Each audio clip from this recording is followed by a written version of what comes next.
I have a brief set speech that we'll get through. It's not quite as forward-looking as Rita's remarks, but hopefully when the panel forms we can have a bit more of a bold and wide-ranging discussion. Today I want to talk to you about how data can help us better understand our cities and how people move within them. As you know, I work for a business that depends on cars driving around those cities. And I realise it might sound strange for a guy who works at Uber, but today I'm going to make the case that we can actually use cars to help improve the way our cities move. This is especially important here in Australia because livable cities are perhaps our greatest asset. We consistently top the list of the most livable cities in Australia. Adelaide features among them routinely, and our high quality of life attracts people from right around the world. But this high standard of living is being threatened by increasing inability to move around those cities. While Australia is, as a country, blessed with an abundance of space, the design of our cities means we're running out of it on our roads. The population of our cities is rapidly growing in the outer suburbs, while jobs continue to be focused in central business districts. And as the city distance between where Australians live and work continues to increase, we are spending more of our time travelling to and from work, largely because of congestion. In fact, the average commuter in Australia's largest city spends over 12 full days getting between home and work. 12 days. Uber recently partnered with Infrastructure Partnerships Australia to produce a report based on statistical data gathered from the Uber platform on vehicle mobility, congestion and travel time in a number of Australian cities. And while the data upon which the report is based was derived before UberX launched in Adelaide, there are lessons that can be applied here. For instance, the IPA transport metric shows that if you lived in Parramatta and worked in Sydney's CBD and you drove to work, you would spend an additional 2.5 hours stuck in traffic every week. And if you travelled regularly between the CBD in Melbourne and the airport, you would spend on average an extra 45 minutes in congestion each return trip. The metric captures aggregate data from real Uber trips, and each trip on the Uber platform, as you would be aware, is a mobile collection point for key traffic metrics such as travel time. And data at Uber, probably goes without saying, but is our currency. That is what we trade in day to day. That is what drives all of our decision making. And myself and my team are consuming vast amounts of data every day to help us make better decisions about growing our business. The use of on-vehicle measurement systems can provide a rich source of data that helps paint a picture of how people use our cities and the transportation systems and how they're evolving over time. But let's go back to cars for a moment and how that can be part of a better solution. But we also need to understand the problem. Like most countries around the world, we've embraced a model of urbanisation that puts car ownership at the heart. There are over 13.5 million cars in Australia today, and private car ownership has grown over 12% in the past 5 years, while population growth has only increased by less than 8%. The result is that we're buying cars a lot faster than we're building new roads.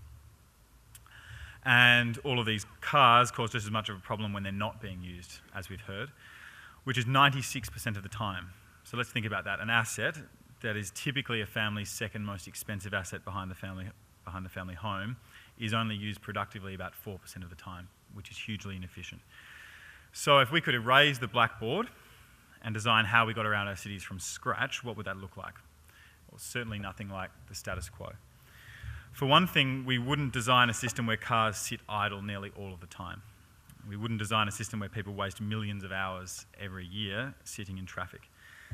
Around 8 in 10 Australians travel to work by car every day, with the average weekly commuting time for full-time workers in Australia's largest cities increasing by almost 20% between 2002 and 2011.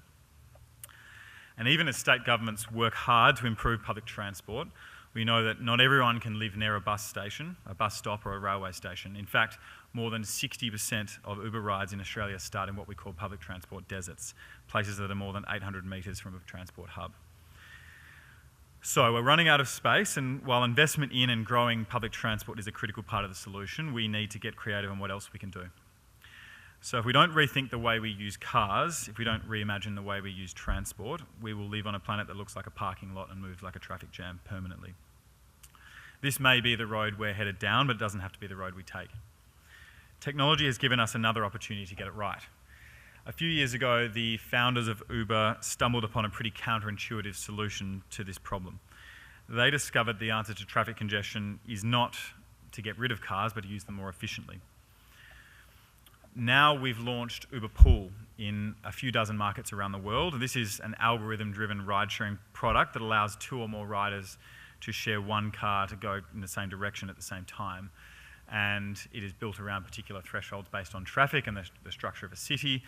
So if 2 people travelling in the same direction on roughly the same route at the same time are given the chance to share a ride, and in doing so save significant sums of money.